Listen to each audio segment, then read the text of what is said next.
Let's delve into the distribution of volcanoes and talk about the size, rates, and frequencies of eruptions around the world.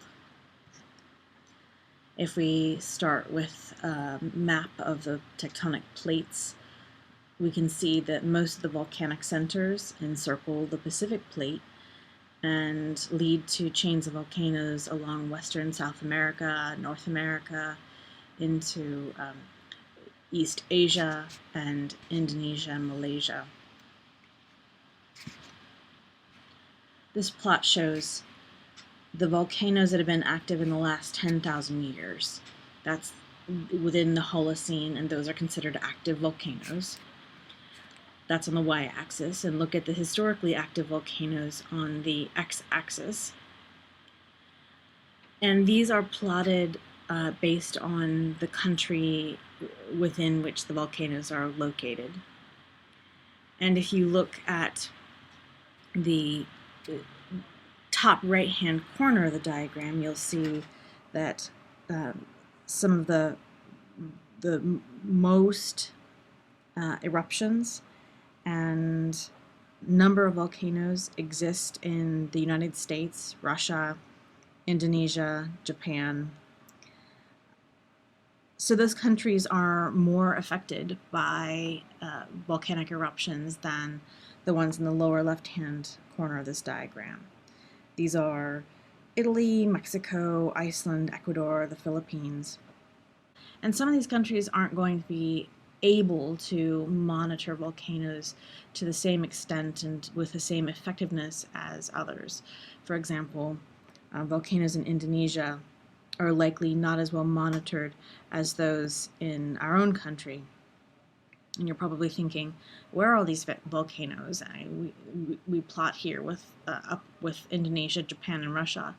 You have to remember that a lot of these volcanoes aren't just in the Cascades, but they're in the Aleutian Arc and up in Alaska.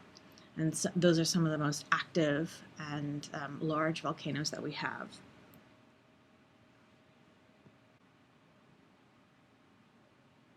Many of these countries aren't going to have the financial resources to put instrumentation out around volcanoes to know when activity is increasing.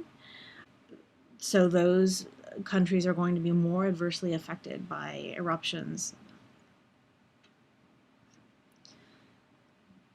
If we look at the distribution of activity over time, let's just look at the active volcanoes. There are 20 volcanoes erupting at any one time.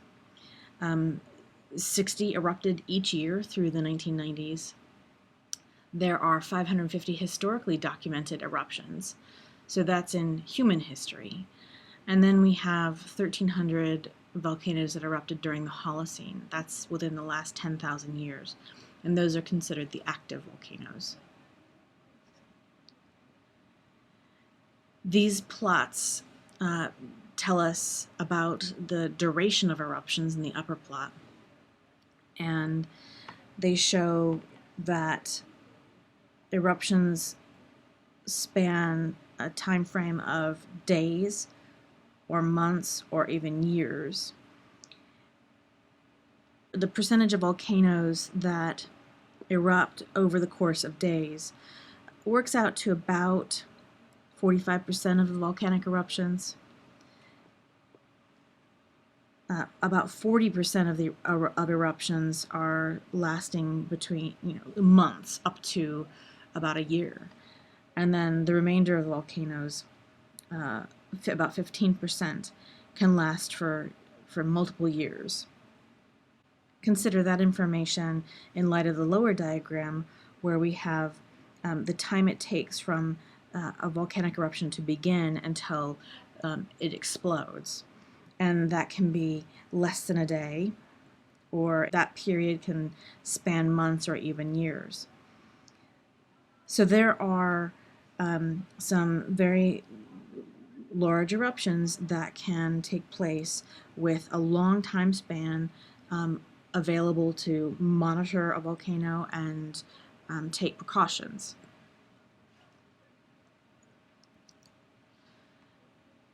If we look at the number of volcanoes that are active every year, we see that there's actually an increasing trend since about 1790. And that could be real, or that could be to do with populations increasing and being aware of volcanic eruptions, and simply communication of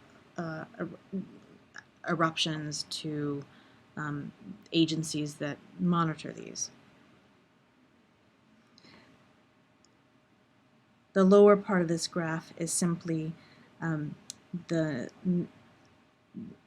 number of eruptions that are relatively large, that have more than a tenth of a cubic kilometer erupted. Now, we've looked at these large eruptions in North America before to look at the size of those eruptions, and these include the Crater Lake eruption, Mount Mazama. They include the Long Valley eruption around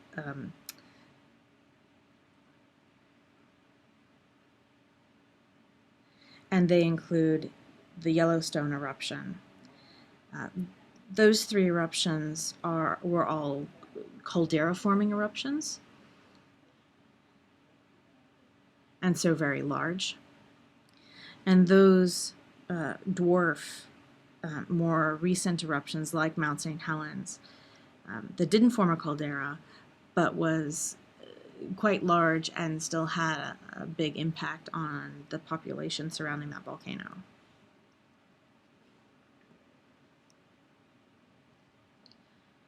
Now consider those caldera-forming eruptions. In this context, we have these spheres representing the volume of material that's erupted during those events. And Crater Lake, Yellowstone, Long Valley are all represented by some of the larger spheres here. Mount St. Helens is really, again, dwarfed by those three.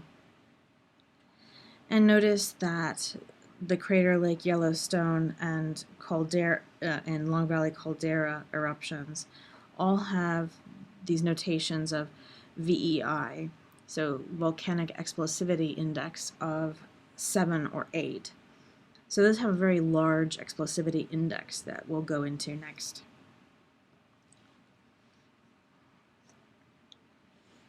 So when we talk about eruption size, there are two principal quantities that define that scale, or the size of the eruption, and those are the magnitude of the eruption, so the mass of the material that's erupted, and the intensity of the eruption, so the eruption rate.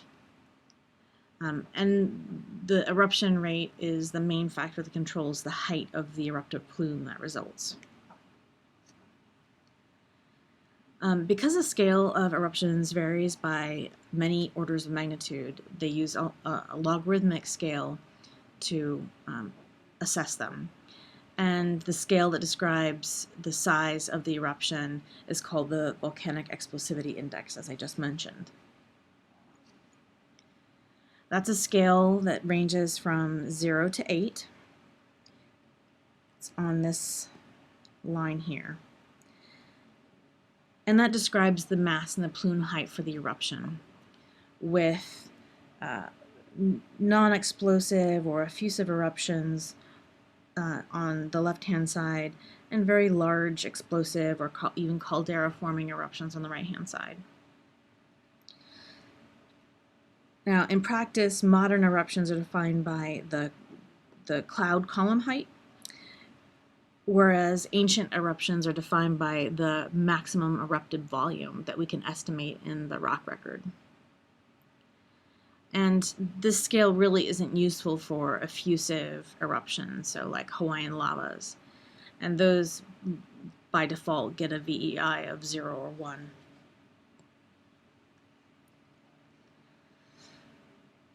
Now, this displays the VEI a little more graphically and is easier to see, that it considers the volume of the tephra that's erupted from small to very large, and it measures the plume height. So from an effusive Hawaiian eruption to more mildly explosive eruptions to very explosive eruptions.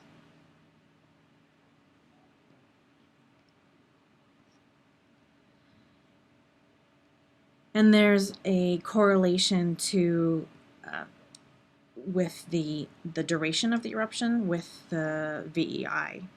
So the more effusive, gentle eruptions are lasting on the scale of less than an hour or maybe a few hours, whereas the larger eruptions are taking many hours to take place.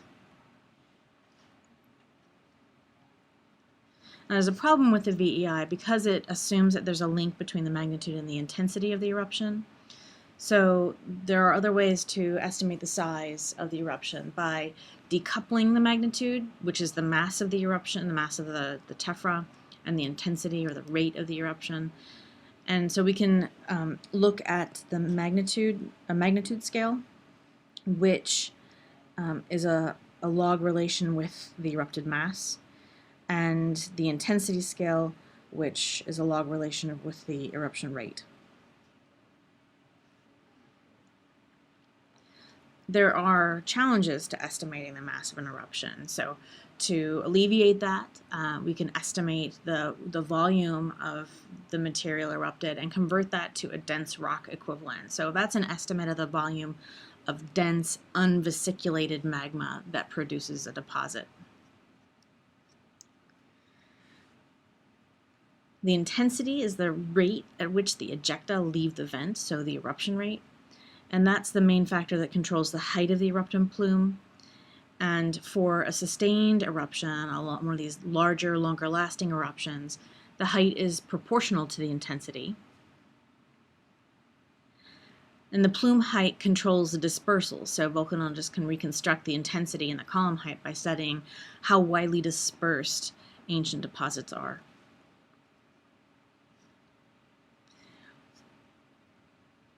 And considering several different large eruptions, you see that there's a correlation between the eruption height and the eruption rate and the magnitude and the intensity of an eruption. So the more intense, larger magnitude eruptions have larger eruption rates and larger plume heights.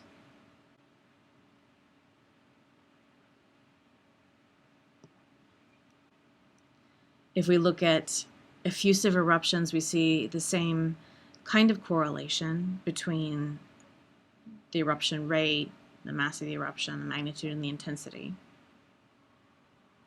And also note that the intensity can change during an eruption, so there have been eruptions documented where there are increases and decreases in the intensity over the course of the eruption.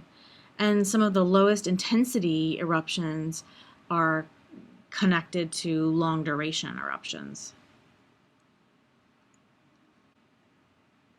There's a broad correlation between the intensity of the eruption and the magnitude.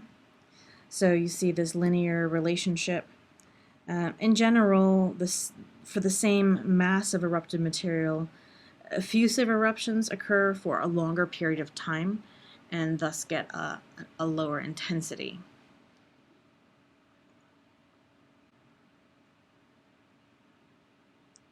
Now, looking at the destructive potential for some of these eruptions, we see that a destructive index here on the right-hand side again broadly correlates with the mass of the eruption and therefore the area that's covered by tephra.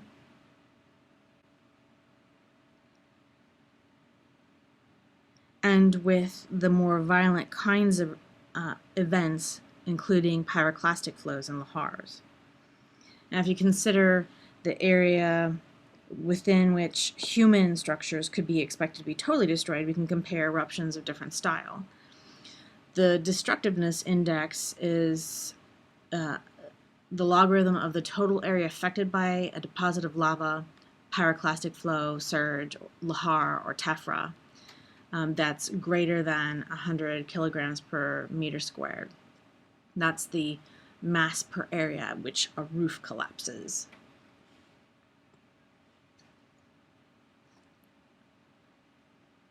And extremely destructive eruptions have a destructiveness index of 4 or greater. And so those include a couple of these eruptions in New Zealand, Nova Erupta, and almost Pinatubo, which seems to me should be considered pretty destructive. The maximum on this scale is a 6.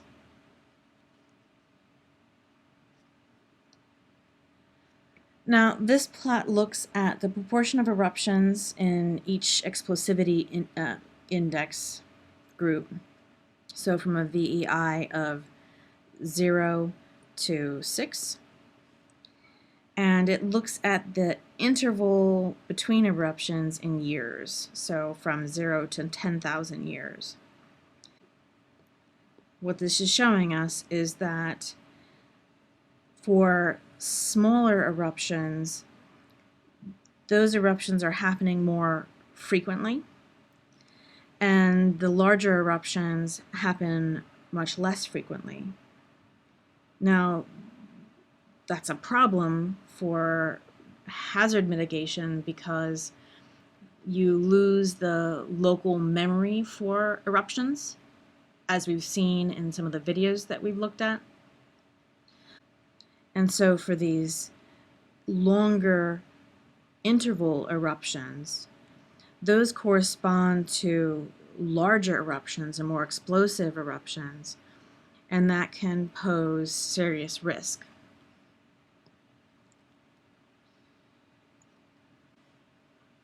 If we look at the number of eruptions versus the VEI, we see that in addition to large eruptions being spaced out more broadly over time, there are far fewer eruptions of very large scale compared to small eruptions. So the Krakatoa, Tambora, Yellowstone size eruptions are very few.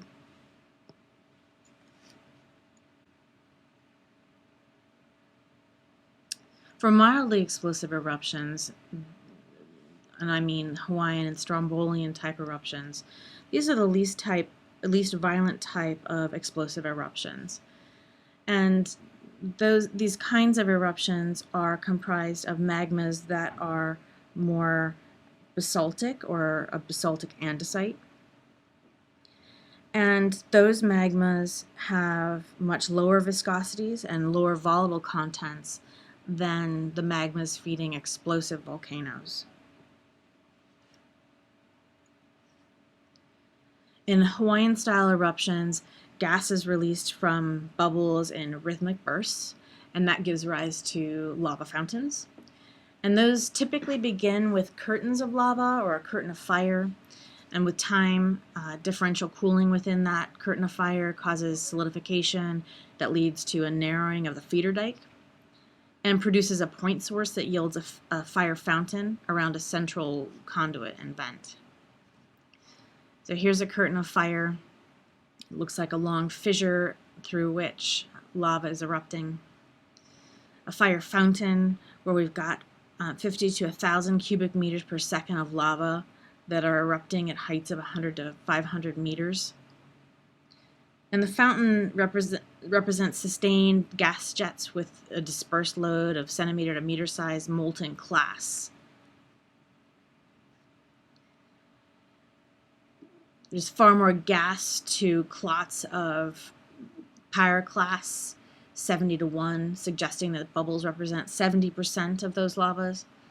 And the structure of the fountain includes a thermal core that's surrounded by a red-orange region that's slightly lower in temperature, and that's surrounded by a black halo of cooled pyroclasts. And the jetting is continuous, and the glowing interior pulses at 1 to 5 second intervals. In a Strombolian-type eruption, so slightly larger eruption, gas is released from bubbles and rhythmic bursts again that disrupt the top of the magma column. That can also begin with a curtain of lava or a curtain of fire, or a vent-clearing explosive eruption. And compared to Hawaiian-style eruptions, the magma is higher viscosity, and so the silica content is going to be higher. And the gas release is more episodic, that yields more overpressure and a higher degree of fragmentation and smaller pyroclasts. Here's an example of a Strombolian eruption. And prior to each eruption, the gas accumulates in large bubbles.